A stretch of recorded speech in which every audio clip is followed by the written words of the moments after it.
ora dəvət alanda mən ürəyimdən bir səs dedi ki, bəlkə bilirsiniz də bizim keçən il Türkiyə videomuzdan çox izləyicinin yanında qalır. Mən bilirsiniz ən böyük xəyalım Leyla xanımla görüşməkdir. Bu həyatda hər kəsin bir arzusu var da. Biri maşın almaq istəyir, biri ev almaq istəyir, biri yaxşı pullar qazanmaq istəyir, biri sağalmaq istəyir, nə bilim, biri səyahət eləmək istəyir. Hər kəsin bir xəyalı var.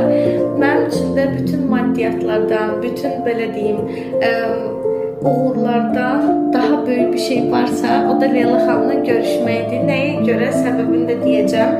Bugün biz Crunch Burger'ə dəvət alanda mən çox ümid edirdim ki, Leyla xanımı orada görəcəm, gələcək. Çünki onun uşaqlarının, belə deyim, məkanının açılışıydı.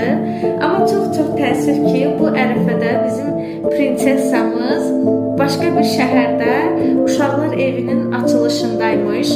Yəni mənim üçün fərqi yoxdur, inanırsınız, bilsəydim oradadır, heç düşünmədən o kilometrləri qaça gedərdim onun yanına, amma təəssüf ki, xəbərim olmuyor. Eyb yox, qismət olmadı bu dəfə, amma mən burada baxarsınız, bu videolara bir gün baxarsınız və bir gün mən Leyla xanımın yanında şəkil paylaşanda və yaxud da video paylaşanda deyirsiniz, bu qız bacardı. Bu qız istədi, arzuladı, bacardı. Nəyə görə o qədər insan arasında o? Çünki onun ürəyi o qədər gözəldir, mən onu çox yaxından izləyirəm. Yəni, başqa ölkələrdə vəziyyətləri görürsünüz də, bizim prinsessamız uşaqlarla o qədər iç-içədir. Yəni, mənim kanalımdan da göründüyü kimi, yanımdakı 3 qızımdan da göründüyü kimi, mən uşaqları həddindən artıq çox sevirəm.